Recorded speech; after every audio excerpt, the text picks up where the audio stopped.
Mount Kenya University, Professor John Strathers, the Chairman, Board of Directors, and founder of MKU, my friend Professor Simon Kisharu, who is observing this from Rwanda, co-founder Dr. Chen Nyutu, members of the University Board of Directors present, the Chair of the University Council, Dr. Vincent Kaito, members of the University Council, my brother Professor Deocretius Chakanyi, the Vice Chancellor of MKU, members of the University Management, Board and Senate, distinguished guests, parents and guardians, ladies and gentlemen, good morning. I want to stand here and appreciate the role that Mount Kenya has played. I have been here a couple of times to attend various functions, and I am happy and thrilled with the progress that the university has been making, not just in expanding its infrastructure capacity, but also enrollment and the impact that the university has had on the lives of young Kenyans and young Africans, and the global impact that you are making through your research. Mount Kenya University stands out as the larger East African region's largest and most progressive private university, itself an accomplishment that deserves more than an honorable mention. For that reason and more, I am honored to grace this MKU's 24th graduation ceremony as a chief guest. We are here today to witness yet another cohort of graduates who have thankfully been inducted into the conclave of enlightened folk. Talking of enlightenment, I am reminded of the evergreen words of one Nikos Kazantzakis, a celebrated 20th century Greek writer and poet, as well as philosopher, who famously said that the real meaning of enlightenment is to gaze with undimmed eyes on all darkness. The undimmed eyes those graduating today have acquired are meant to pierce through all vestiges of ignorance and want of knowledge that humankind may suffer from time to time. To them, do then receive my hearty congratulations for applying yourselves diligently and with commitment to deserve whichever category of degree you will be conferred with today. While at it, go forth and become worthy ambassadors of MKU wherever you go. That is the best way to pay your debt of gratitude to your alma mater. Ladies and gentlemen, successive administrations in Kenya since independence have prioritized various blueprints that have informed the thrust of their programs and projects. Today, we have Kenya Kwanza's bottom-up transformation agenda, more popularly referred to as BETTER. This ideology was crafted to enhance social inclusion and to provide a fair chance to Kenyans, especially those occupying the lowest ranks of our socio-economic ladder, to better their prospects in life. To that end, I implore you to walk into the world after this ceremony with an open mind and wearing your thinking cap so that you unleash the best of your creativity to make the better ideals come out true for Kenya. Running concurrently alongside BETTER is the Kenya Vision 2030, which aspires to transform Kenya into an industrializing middle-income country, providing a high-quality life for all its citizens by the year 2030. Since industrialization is in my docket, allow me to ventilate a little on this subject.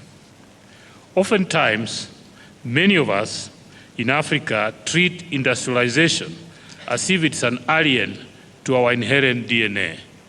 We see industry and industrialization as something that somebody will come and do for you.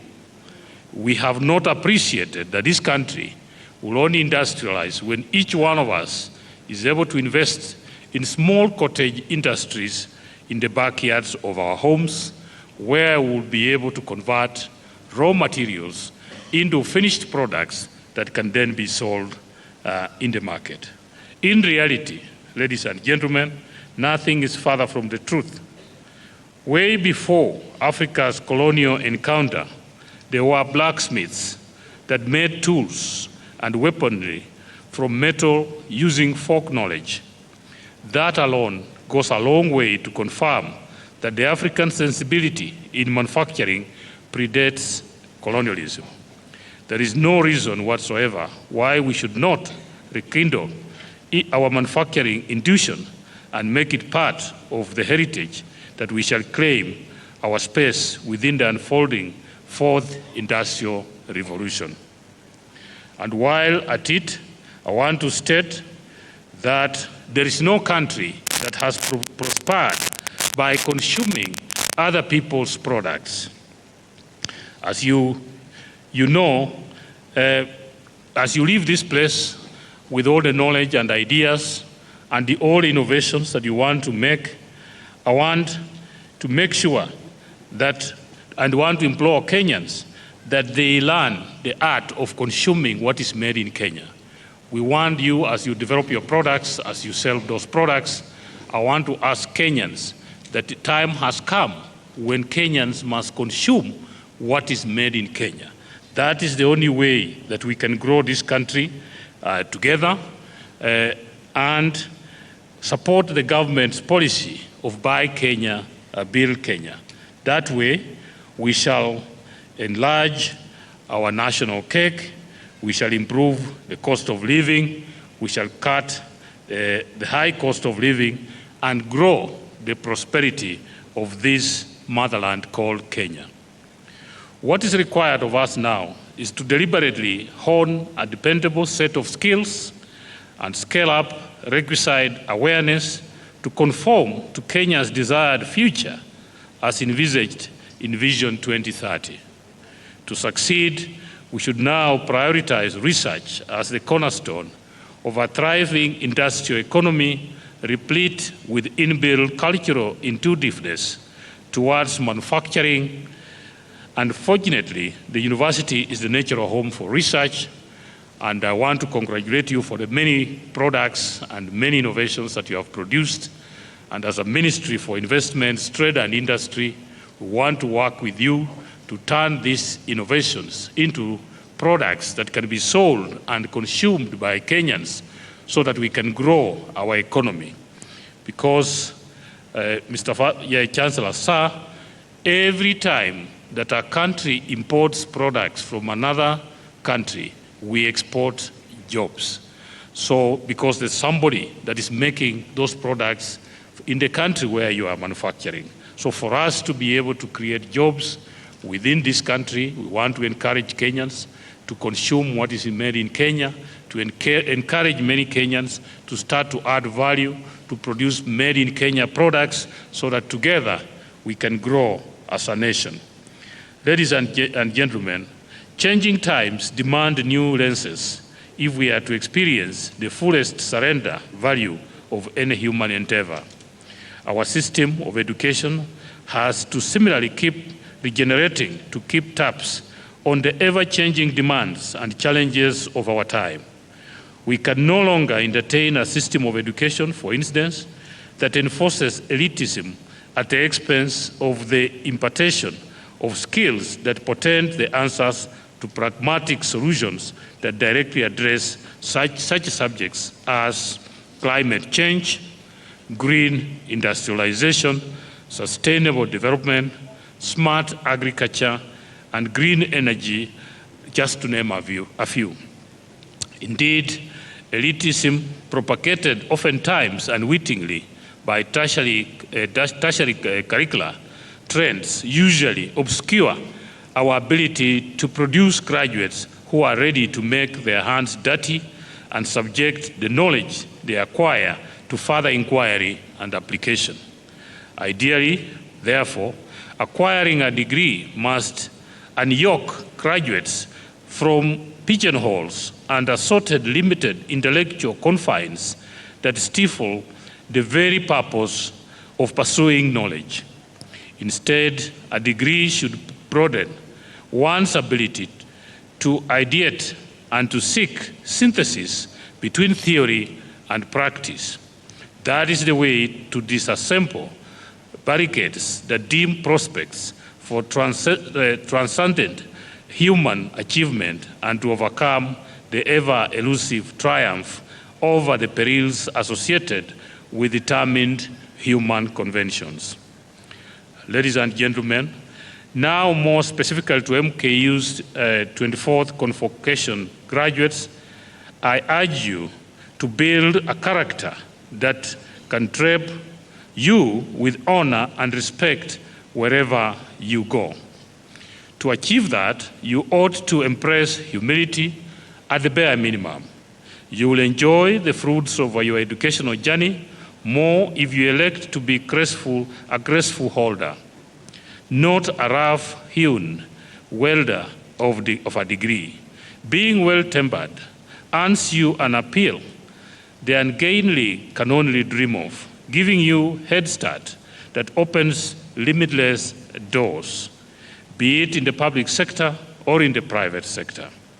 As you make MKU proud in your post-college endeavors, do also remember to make Kenya shine among the world of nations, for such is your duty, and from it you will find the organic link to your appointment with destiny. Let me leave you with a nugget of wisdom as I conclude, and so allow me to read out Rudyard Kipling's famed poem entitled If. If you can keep your head when all about you are losing theirs, blaming it on you, if you can trust yourself when all men doubt you, but make allowance for their doubting too, if you can wait and not be tired by waiting or being lied about, don't deal in lies, or being hated, don't give way to hating, and yet don't look too good nor talk too wise. If you can dream and not make dreams your master, if you can think and not make thoughts your aim, if you can meet with triumph and disaster and treat those two impostors just the same, if you can bear to hear the truth you have spoken, twisted by knives to make a trap for fools, or watch the things you gave your life to broken, and stoop and build them with worn-out tools. If you can make one heap of all your winnings and risk it on one truth of pitch and toss, and lose and start again at your beginnings, and never breathe a word about your loss. If you can force your heart and nerve and sinew to serve your turn long after they have gone, and so hold on when there is nothing in you except the will which says to them, hold on. If you can talk with crowds and keep your virtue, or walk with kings nor lose the common touch, if neither foes nor loving friends can hurt you, if all men count with you but none too much, if you can fill the unforgiving minute with 60 seconds of worth of distance run, yours is the earth, everything that is in it, and which is more, you will be a man, my son, and my daughter. I thank you and congratulations on your graduation. Thank you very much.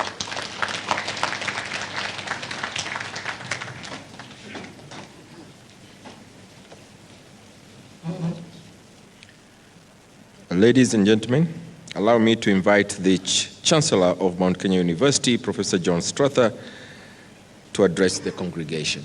John.